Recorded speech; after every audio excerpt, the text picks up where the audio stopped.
Maintenant, nous voulons déterminer la valeur de l'angle alpha 2.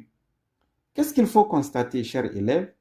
Vous avez vu encore toujours dans votre cours la notion d'angle opposé, deux angles opposés au sommet. Qu'est-ce que vous constatez alors? L'angle de 30 degrés, alpha 0, il est opposé à l'angle alpha prime. Bon, je peux l'appeler alpha prime comme je peux lui donner une autre appellation. Les deux sont opposés.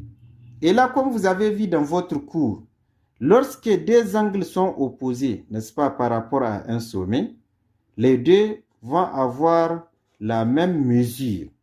Ça veut dire que partant de cette relation, on déduit la mesure de l'angle alpha prime qui va faire également 30 degrés. Donc, ça veut dire qu'ici, nous avons 30 degrés.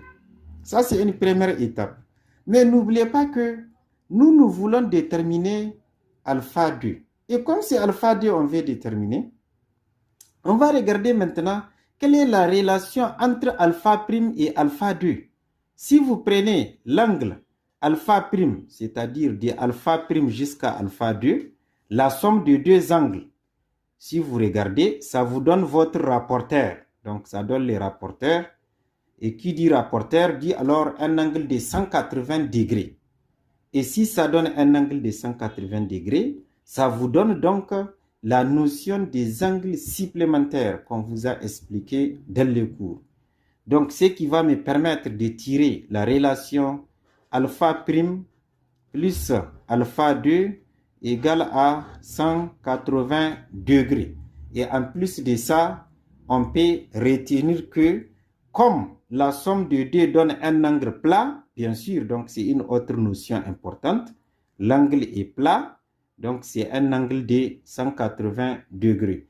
Comme il s'agit alors d'une relation entre deux angles et que la somme de deux donne 180 degrés, on peut bien sûr parler de la notion des angles supplémentaires.